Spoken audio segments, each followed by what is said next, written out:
Hello, thank you for joining us for the University of Louisiana System's Managing Anxiety series. Today's webinar is Forward Movement Processing Trauma and Grief. I'm Dr. Kevin Yaudes. I'm a faculty member at McNeese State University. I've also served as the mental health content expert for the University of Louisiana System for the past 2 years. We will be watching the chat, so please feel free to add questions in the chat. I want to start by providing an explanation of what trauma and grief are. Trauma is usually thought of as an event, a single event that causes psychological, physical, or emotional and/or mental harm. Trauma may also be the result of a series of events as well. One traumatic event might be the loss of a person. So trauma is an event or series of events, and grief is a possible result of the event. The expression of grief can look different across people. So even people who have experienced the same loss. Common responses can include an overwhelming sense of numbness, detachment, changes in sleeping or eating, and wishing that things had ended differently. The National Institute of Mental Health indicates that most people will experience at least one traumatic event in their lifetime. Because this includes our students, we will likely work with students whose trauma response may have a negative impact on their ability to function in an academic setting. Our guest today is Elizabeth Blankenship, director of the Center for Teaching Innovation at the University of New Orleans. She is a proponent of trauma-informed teaching. Welcome, Elizabeth. So what is trauma-informed teaching, and why is it important in higher education? First, thank you, Kevin, for inviting me to be here. I really appreciate this chance to talk about trauma-informed teaching and in the overall context, especially here in Louisiana. First, it's the concept trauma-informed pedagogy is based on trauma-informed care in a human services setting. So you'll find early writings, say 2001 is where I want to say they first published.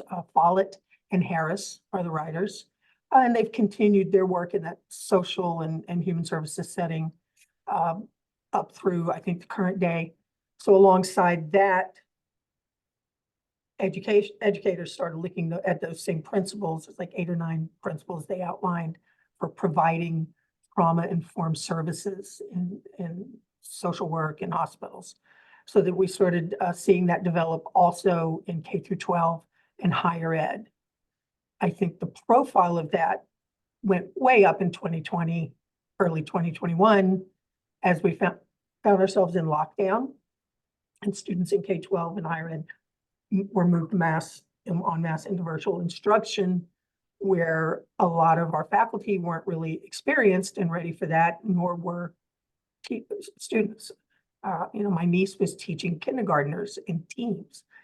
That was it was a tiny trauma experience, but they didn't get some of the really important grounding and socialization and things that they would have in person with her, even if they were still singing songs and doing whatnot. And then we've seen that ripple out. We've got the first year or so now, our freshmen or maybe our sophomores or people who came out of the high school experience with COVID. So they might be less engaged, they may attend less, they have a problem they didn't learn to learn in the same way, that students just a year or two before them did. So this idea of how can we make some adjustments structurally in our own courses and our own approach, can we get them more engaged, and can we be aware of what their needs are and direct them to where they need to go? So here at UNO, and I think we were working with the UL system, of course, during that period and talking with people about this, we started to think of the trauma-informed pedagogy in concert with other evidence-based effective teaching strategies, inclusive teaching and learning, growth mindset, and universal design for learning. So you have the principles of the trauma-informed response, whether it's social or educational, and then you have the practices of how do we put them into play, right? So if you want to hear the principles from Follett and Harris that are a little adapted for education, making sure you have a safe environment, and that's emotional, physical, academic, identity-based, that there's a sense of trustworthiness and transparency between you and your students, in your expectations and policies and so forth, that they have the support and connection they need. It helps with engagement, and also in getting them to the services they might need when you observe some individual issues. Collaboration, mutuality, giving students some agency in their learning and making decisions. Voice and choices, so getting feedback from them and providing feedback to them, helping them determine how they're going to meet their learning outcomes, and a belief in growth mindset and self-worth and belonging. So those are, if you Google this, you're going to find, here's the 5 principles of it, here's the 8. So, those are the ones I kind of like to look at. So Elizabeth, I've got a question here. So Sure. I'm a licensed professional counselor in the state of Louisiana, and sometimes we talk about trauma in terms of big T and little t. I'm not sure that Mhm. I'm a fan of speaking of it that way, but the intention is for us and then our graduate counseling students that we educate to understand that likely everybody has experienced some type of trauma identified by them. So trauma-informed pedagogy, is that also the assumption that, Yes. okay. And I think it's for me, the bigger aim is to provide a structure where you don't have to react, or you don't have to be hyper aware of individual student trauma, because you actually, that can open up to unconscious bias.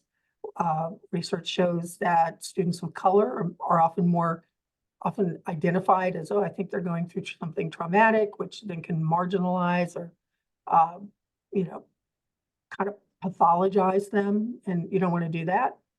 There's times that you will observe differences in students' behavior, or they'll self-identify, and you'll need to help them access Mhm. resources.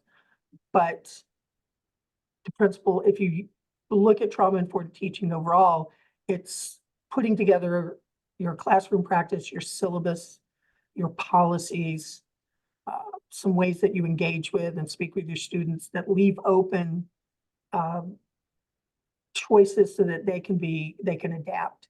So if they are someone, if someone comes to me and says, my grandmother died, I long ago stopped asking for proof of that, because it occurred to me, I don't care.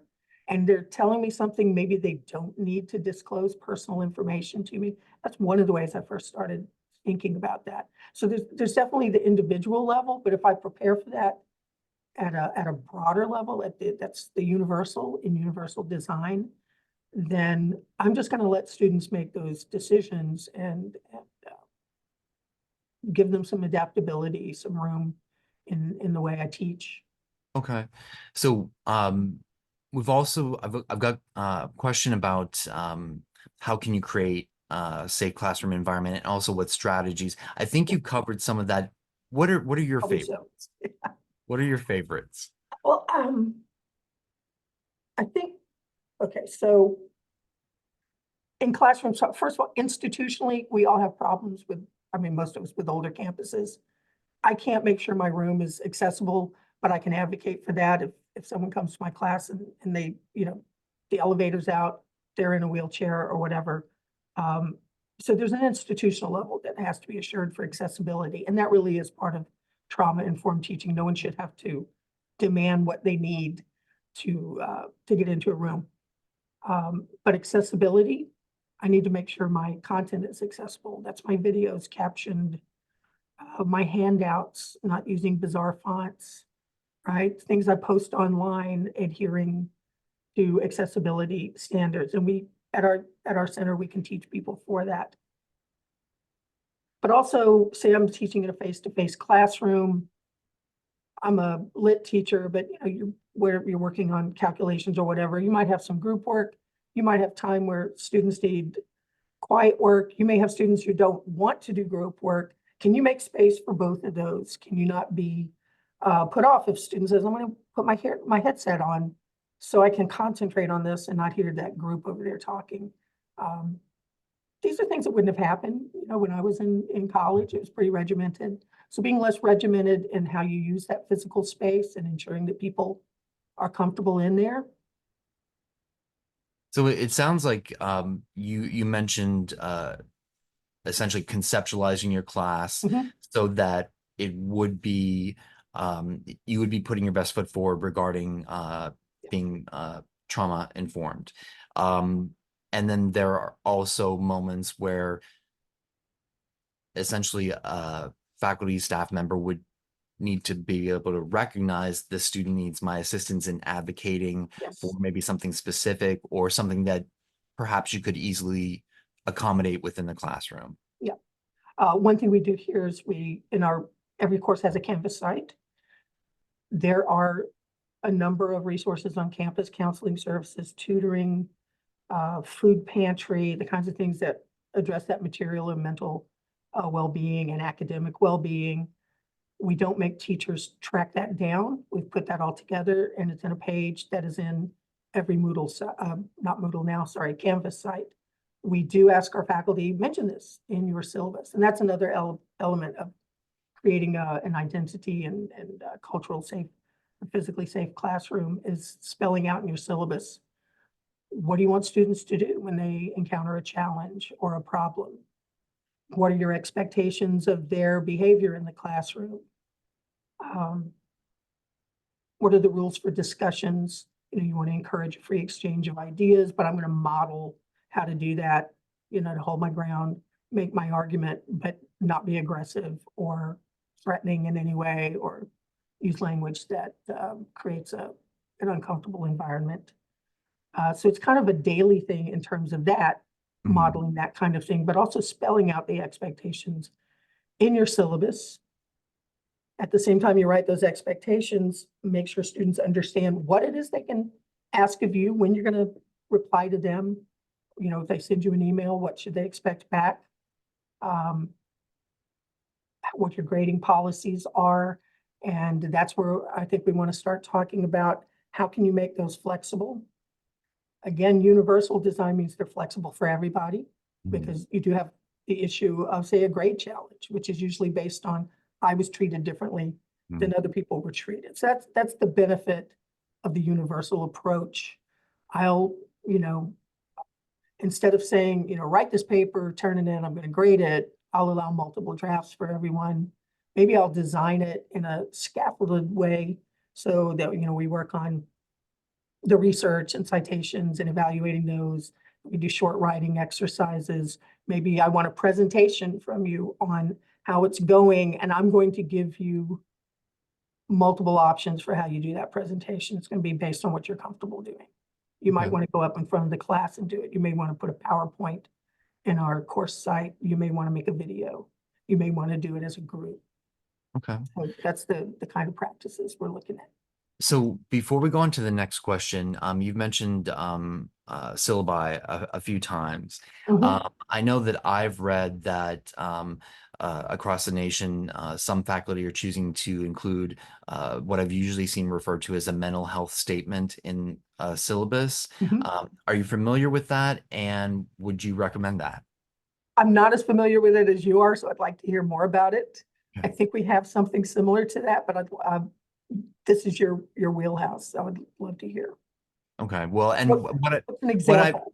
sure. So what I've heard is that the those who are for universities where maybe this is has been made a priority for individual faculty members at any university, the statement, as I understand it, is usually pretty broad, and it's generally a statement that I, as a faculty member, will support student mental health without a lot of detail around that, Mhm. but usually some indication on the syllabus right below that with resources or where to find the resources in the Moodle or the Canvas shell, either one of those. So that's what I've read to date.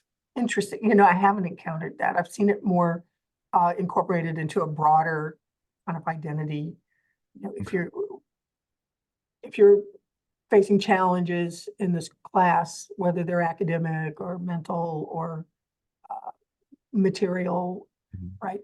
I can help connect you with the resources that exist on campus. Here's counseling, here's student affairs, here's that. So that fits. Yeah. Okay. So I can tell you that um, meeting you this has been a very good collaboration for me, and I know that we will continue. So, what role does collaboration play in creating a trauma-informed learning environment? Okay, that's, yeah, I think kind of I have to get oriented, sorry. Um, for me, that's about, and for the way I try to explain that is to kind of shift your mentality from being a gatekeeper and your students seeing you solely as this gatekeeping authoritarian figure, which is not to say you're not authoritative, right? There's a difference, There's, authoritarian and authoritative. I think being authoritative, confident, clear on your expectations all is appreciated by students. But to involve them in wherever you can in making decisions, maybe to frame, if you're having an accountability issue with the student, they're not coming to class, they're behind on an assignment, maybe even they're disruptive a little bit. Instead of framing that as a what's wrong with you kind of question, ask them what's going on that might be a barrier to you getting this assignment done. I've noticed you're not in class as often, or I've noticed you're distracted when you're here. Is there something standing in the way of you doing well that I can help you with?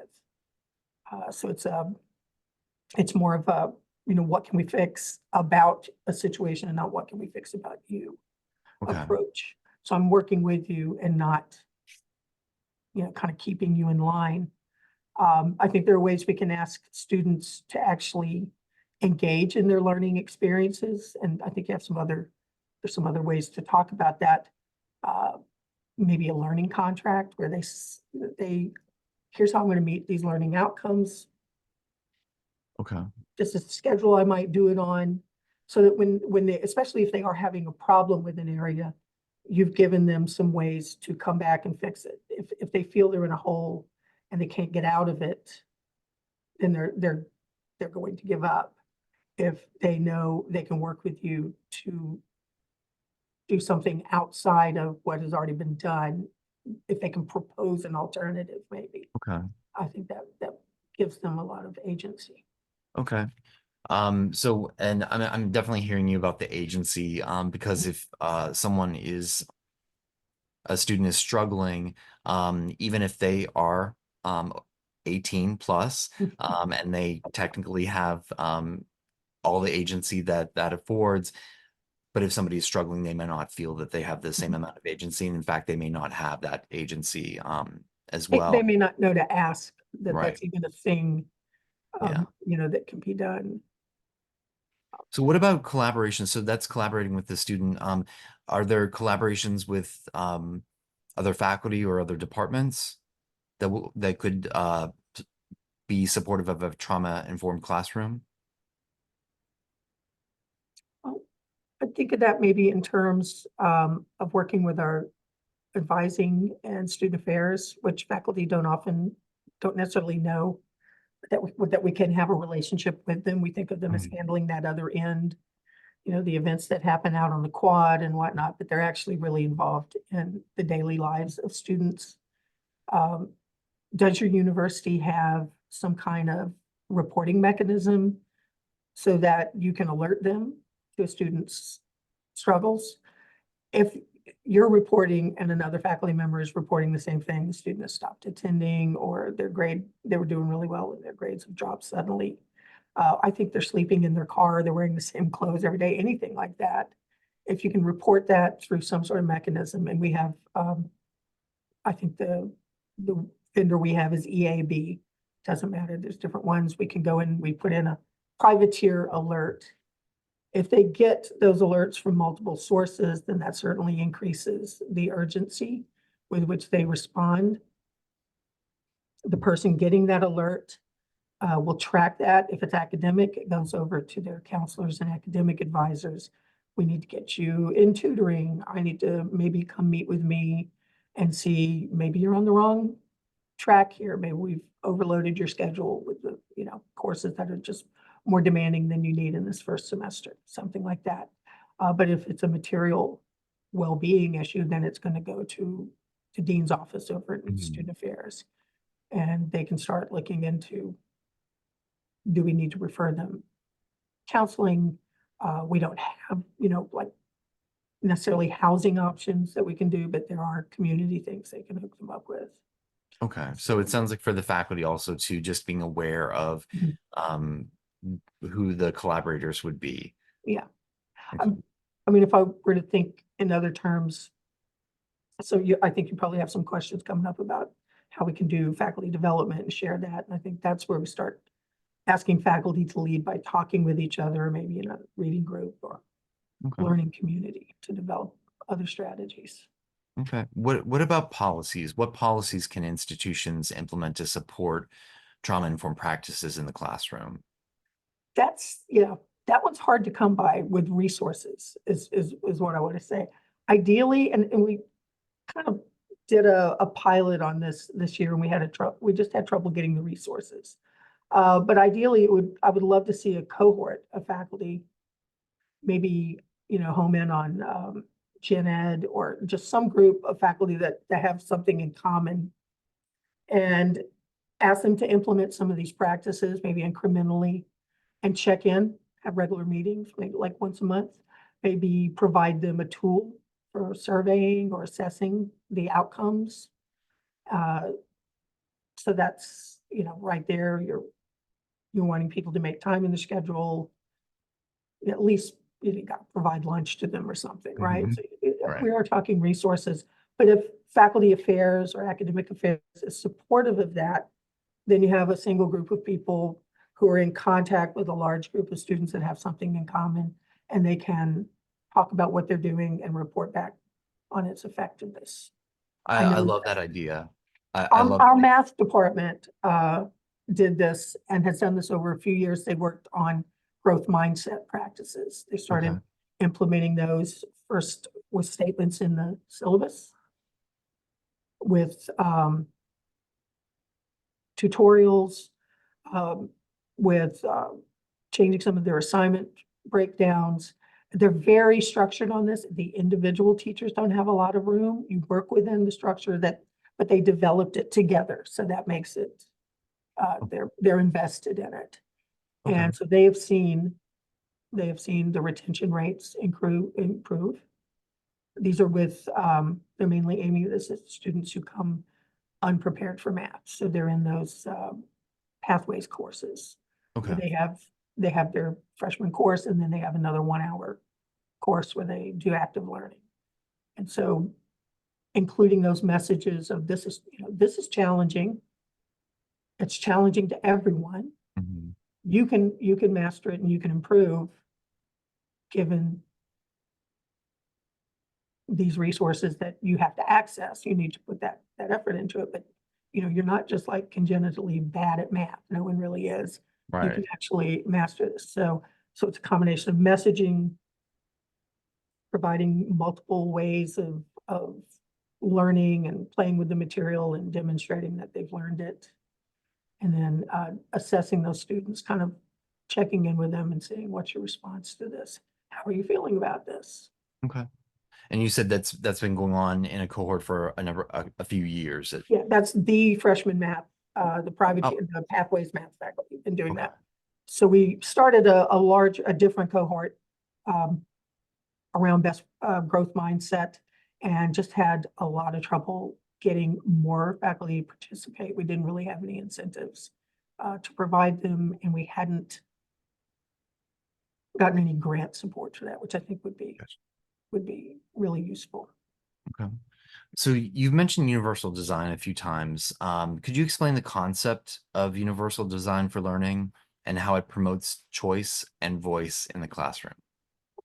And I think talking about this with you earlier, I mentioned that's a huge topic, and Mhm. one that we like to integrate into all of our course design workshops and our one-on-one consultations with faculty, because it's sort of start right if especially if you're putting together a new course, or the great opportunity is when somebody moves from a face-to-face and they want to develop an online version of that class, like, hey, this is the opportunity where you can then look more at these principles of universal design.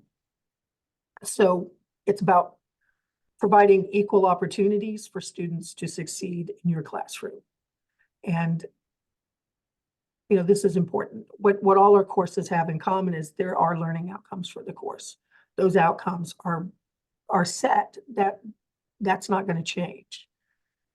We're not asking faculty to water down the content or to fall short of where students should arrive, at the end of this. It's all that by the end of this class, you should be able to do these things, right? Mhm. Nice active verbs. Mhm. Universal design says not all your students arrive at the same place. They don't walk into the room with the same way of learning. They may have had different levels of preparation, if any, and they may do well at different types of assessments. Some people take tests really well, and then, me in math, undergraduate math, passed the test out the door. I don't remember any of that now.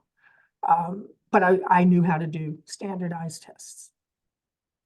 Not all of your students will be able to do that. So creating multiple modes of presenting your content, allowing students to demonstrate to you that they've mastered the outcomes that content is teaching with and preparing them for, is a key part of universal design. And it takes a lot, to adapt your courses that way. Again, I'm going to emphasize do it incrementally. Maybe start by saying, and instead of 4 objective quizzes, I'm going to take 1 in each half of the semester and change it to some more scaffolded, low stakes assignments, and then let my students demonstrate to me in one of a couple of ways, other than a multiple choice test or work. Maybe they're going to work out equations, but maybe I can meet with them or small groups of them and they do it with me in a small setting, and maybe, whatever is applicable to your discipline. Maybe the next semester you vary that up. One more aspect of universal design that I don't want to overlook is accessibility. If you're not following the rules for accessibility, then you're not designing universally for the people that come into your classroom.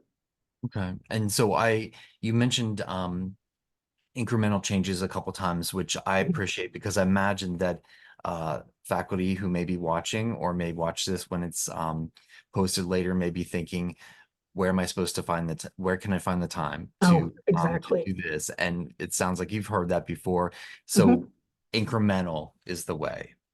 And how can you measure what's working and what isn't working? Okay. So if you completely revamp your syllabus, you change a bunch of things, maybe something improved, maybe some student outcomes improved, which one did it? And I've got all this effort in there. I'd like to know what's actually moving the needle, and whether that's DFW rates or whether maybe you do a survey on students' perceptions, kind of a metacognition things. Here's what I went into expecting with this test. Here's what how I did on the test. Here's how I prepared, right? You can ask them to give you some feedback. If any kind of change, you have to really measure at a smaller rate than big Okay, so I think that's a changes. good point, and I think that's a good selling point too, because it's not just that incremental might be more possible, but incremental is probably more is preferable. Yes, you can support that if you can say, I saw this, Okay. right? Especially if you have a cohort of people doing it and they can compare results. So Okay. How can, and as you said, universal design, that could be an entire webinar by itself, yes. maybe multiples. So we will move on. How can educators provide students with opportunities to make choices and have a voice in their learning experience? And I think that comes from UDL. Multiple modes of meeting the learning outcomes, giving them choices of how they're going to complete a research project. If they've done drafts, maybe I'll use our English department as an example. We moved from doing, here's 6 papers, you can do multiple drafts on 3 of them. The last one's a research paper.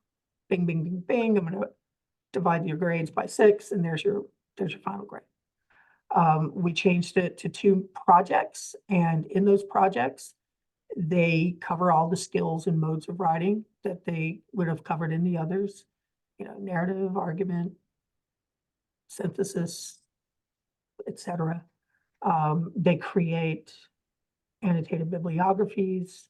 They talk about the research they did and how they, can evaluate what is and isn't a reliable source. They write introductions and conclusions. They start developing paragraphs. They end up writing a paper by the end of it, but they also have a lot of small work along the way on which they get a lot of feedback. Okay. So it's not a one and done. They don't kind of fail or make it. They have a lot of opportunities to revise and improve.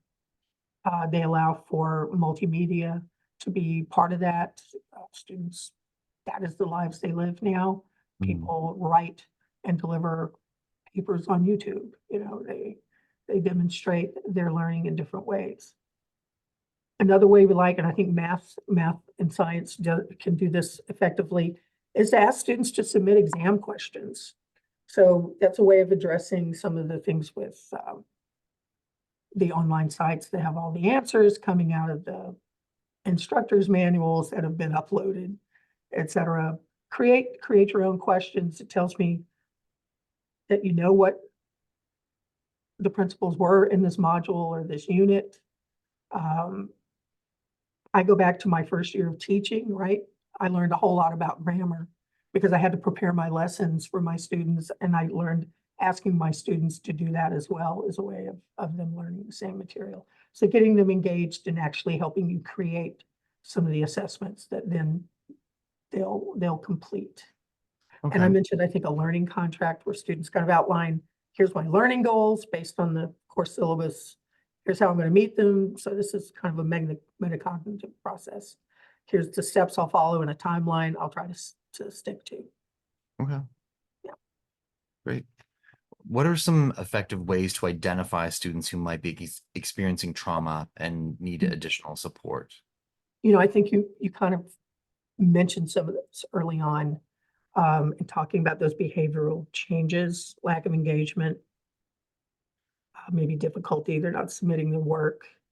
Um, I kind of hope this isn't the case as much maybe in higher ed as in K through 12, but even just that kind of acting out, being difficult in class, withdrawn, um, depressed, you can kind of see that. But you may even see evidence that they're having a home struggle. Like I said, homelessness. I've had students that I, figured out just by how your appearance has really changed. Um, that they're not, they're couch surfing or whatever. Mm. Um, they'll, and students will self-identify, seek you out. Mm. And I think that's a place where faculty do need to be careful and not try to solve problems they're not qualified to solve. Um, we do talk about that with each other about, how emotionally devastating that can be when you can't, Fix when it. you face those kinds of problems. Um, so knowing your students, checking in with them, it's hard when you're in those big classes. We have people teaching, 100 people in a big lecture room. I'm not sure that that's incredibly possible other than through attendance and Right. engagement. But you can do things by look at, how somebody's engagement changed, especially if you have an online course with a big enrollment, you can look at your activity data and things in the Mhm. course. Okay, so it might not be possible across the board, but Mhm. especially if it's maybe a major in your discipline and a student Yeah. that you have seen in class, even virtually a number of times, a change in behavior might be a good indicator. Student disappears for a while. I mean, I had a student disappear, poor guy. He was doing great. He was a good student. We're getting near the end of the semester and he pops up in the last week again. He'd gotten arrested. Oh, Okay, so not a lot I could do about that, but he had been a good student up until that time. And so I was really able to work out a way. I mean, I gave him an incomplete and allowed him to complete that, and he was able to do it. But I totally would never have come to that conclusion, right? I couldn't have made that, but I knew something had to be wrong because he was a returning student, an older student, and had been one of those really um, happy to be there, okay. engaged in his future path. Kind of, he communicated a lot. So when someone suddenly stops communicating, that's a sign. Okay. How can educators balance the need for academic rigor with the need for a supportive and trauma-informed environment? That is a big question, I think, from faculty. They don't want to feel like they're being, we're always wary of, we hear the messages, the DFW rates are high in your class, and what are you going to do about that? But I think that rigor is set by the learning outcomes. You should have the support of that from your department. Those outcomes are usually set, not just, you have we have a lot of room as faculty to do that, but we have a lot of guidelines too, right? We know what gen ed learning outcomes should be. They're passed by committee, and then we can tinker with those. We know what the outcomes are in these various levels, and then once you get to the major, you know what your roles are. You should not be pressured ever to deviate those outcomes, and those outcomes are a structure and a guideline for students as well.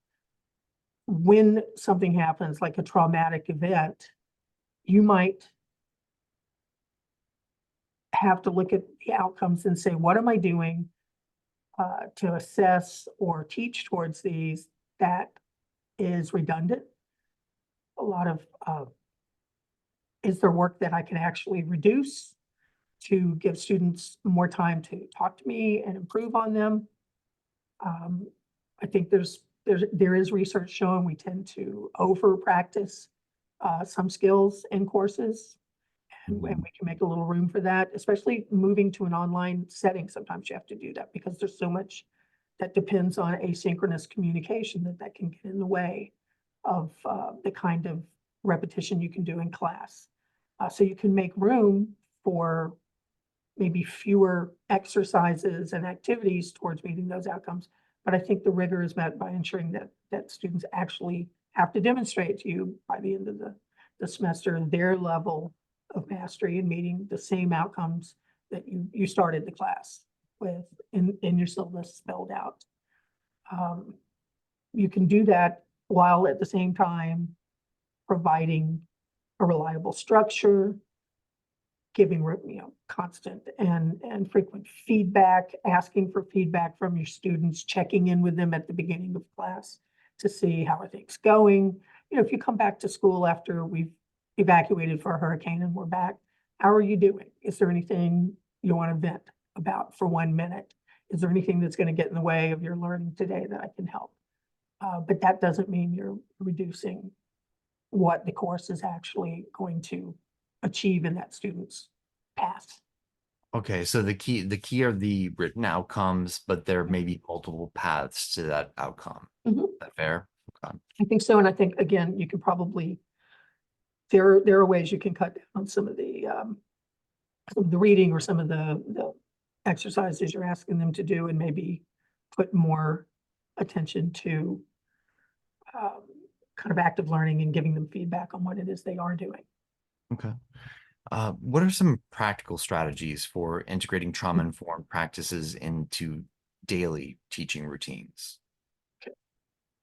So starting with this is thinking this as a kind of a structural approach. I'm going to design my syllabus. I'm going to model the kinds of ways I want students to communicate in the classroom. I'm going to be fair but firm.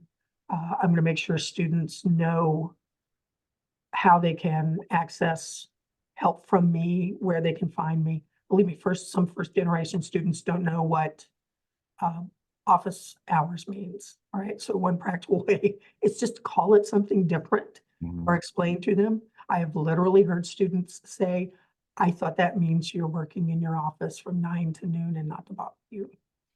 So they didn't know. Nobody has told them Right. this is what office hours means. So maybe call them drop-in hours, Okay. open door hours, and remind students about them. I know we hear a lot of comments from faculty now that they just don't see students in their offices, but they can emphasize what that means and how to find them and what they can expect there. Making So say we're in a classroom situation. I'm looking at synchronous face-to-face or even a Zoom meeting in this. make connections between what's going on in the class. So you're probably going to have 2 or 3 segments going on in your class, maybe a little lecture introduction, some discussion, and then some activity. Make the connections between this activity and the next one. Maybe mention again how they relate to the learning outcomes. We're doing this because we're aiming towards, we're going to work on citation format today because you're going to start working on your bibliographies before you move on to actually putting together, starting your research paper. Going into a discussion, reiterate some of those rules of engagement that you want them to adhere to and model that in your own communication with them. I always start my class out by mapping out the agenda on the board so they know what's coming. We're gonna do this today. Here's what I'd like to accomplish. Make some transitions as you're coming to the end of one. Say what you're moving on to, and wrap up your discussion in 3 minutes, and then we're going to come back and we're going to share out. It sounds like it's by rote, but students who are anxious, who are dealing with some kind of traumatic response, will feel comforted by that kind of structure, knowing what's coming up. They're not anticipating, they're not anxiously wondering what's coming up next. I like the idea of doing that check-in at the start of class, either a journal entry or, on a scale of 1 to 10, how are you feeling today? Is there something I can do today to help improve that before we get into this equation or into this reading that we're going to analyze? Okay. I'll just add really quickly because you've got me thinking in Good. multiple Want to different hear directions. what to learn too. So about 2 semesters ago, I started including, it's really just one image that has a statement about mental health. And I chose those statements carefully and I just started posting them. Moodle will change them up every 2 weeks. I was really surprised at the number of comments that I received from my students about how much they appreciated that, because for me, I thought this was something incredibly tiny that I was going to add to incrementally over time, but it really seemed to be, it was a hit and a surprise hit to me. That's a community creating activity that you did and brought about some comfort level for students to think about that. That's fantastic. I'm going to steal that. I would have to know more about the carefully crafted statements, because really I don't want to, I don't want to project any of my own stuff onto my students. And I think that's probably something faculty should think about when you want to do something well-meaning. That's your area. That's your area of research and expertise. So And look for examples of that. I thought quite a bit before I started doing this, and for the reasons that you just mentioned, because even though that I am an LPC, I also didn't want them to be too clinical. But I'm sure we will have many conversations about this. That's really cool. I like that a lot. So how can faculty development programs support educators in adopting trauma-informed teaching? Well, a little bit of that goes back to that resources thing. Like I would love to have, a grant to support a cohort every semester, at least to maybe pay them a $100 stipend, and feed them or whatever. I like the idea of using,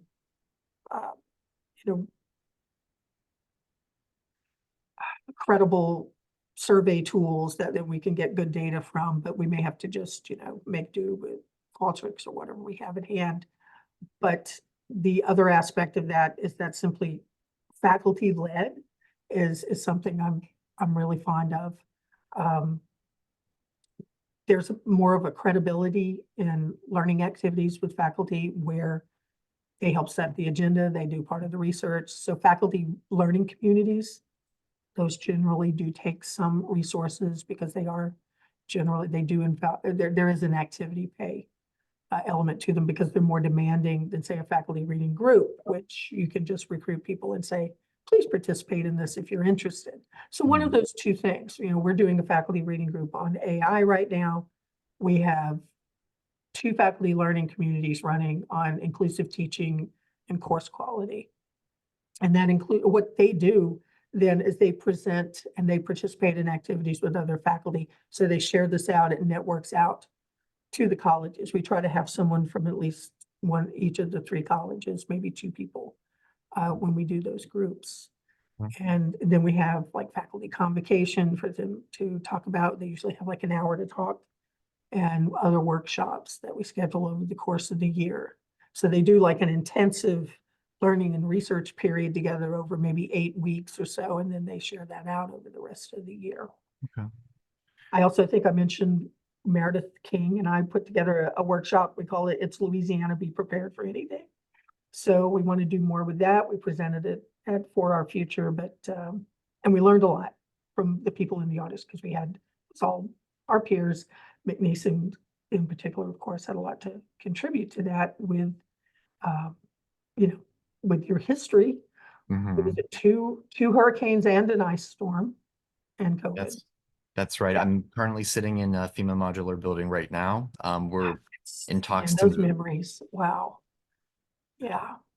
So, can you discuss maybe some, the impact of trauma-informed teaching on student engagement? Maybe things you've personally seen.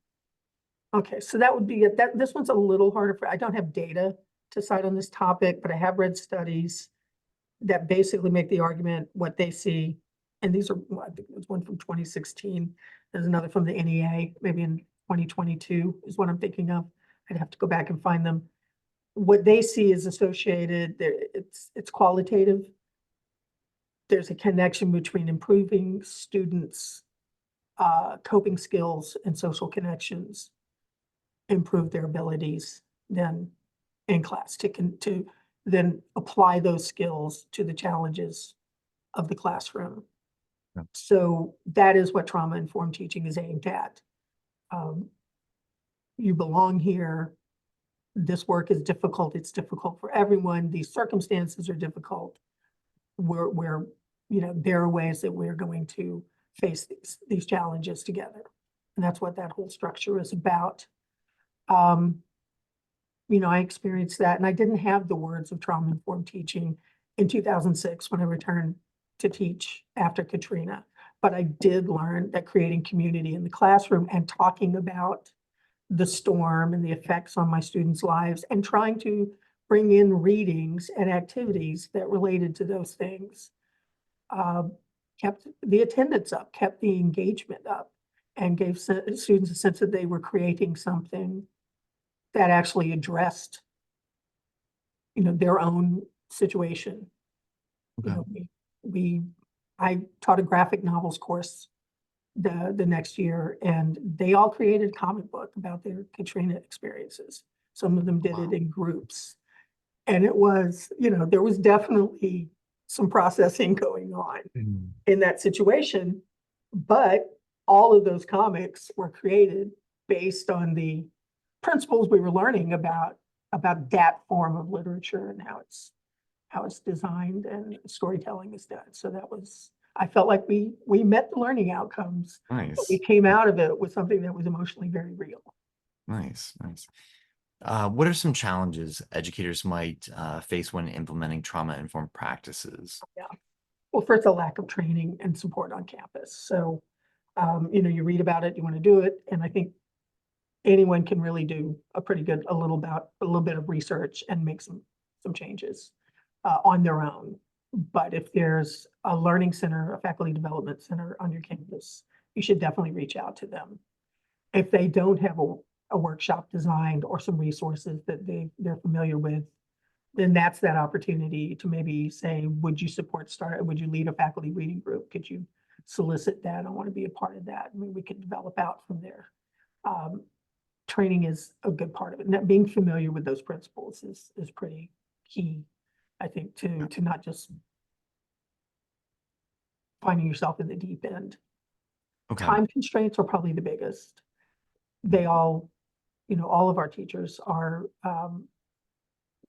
working hard and harder as in, course sizes go up or maybe there are other, committee requirements, tenure promotion activities are included. And so it starts to feel like a real burden. And they are the content experts in their area, and they want to make sure their students leave that class prepared for the next Mhm. stage in their learning. So as flexible as you can be in helping them achieve these things, incremental changes as I keep going back to that. And I think our institutions need to be providing, and many of them are, this kind of mental health support for faculty as well and for staff. Because we're all in the same situation, especially when we have these big group events, these community events, we are in the same situations as our students. So we need to know that we can go to our counseling center, or that there's some sort of, online provision in our insurance or something. And our UNO has been pretty good lately about sharing all those kinds of opportunities with us. I assume that comes from the state level. So you mentioned incremental, Mhm. and but you also just mentioned being aware of being aware of the topic. And Mhm. so at the beginning of our conversation, you mentioned the research of Follett and Harris. Mhm. Follow Would you say that it follow it, yeah. go- okay, does it go back to them if any listeners, Sure, any viewers think sure, but there are other sources they can look to. okay, Um, I mean, they're definitely where, but that's in that social services setting. Google is your friend. There's tons of presentations and guides out there. But I would go to maybe somewhere like everylearnereverywhere.org okay, as a starting place, because they've really curated some good lists of resources and kind of explained the whole thing overall. UDL principles, which I think are integral to this. Go to cast.org, CAST.org. That's they're actually a collection of fee-based workshops, but they have a ton of open source resources okay, on what UDL means, how you can evaluate it, rubrics to evaluate your course materials based on UDL principles, um, academic journals. This is where I think a reading group is a great idea for this. If you could get a few of your fellow, even if it's just within your department, right? We do mhm, departmental reading groups on practices. I think that would be a good resource. okay. And so you mentioned many resources throughout our time. Yeah, To I think it's we a only big have time list. for one more question, and my question Sure. is going to be, what is your favorite resource?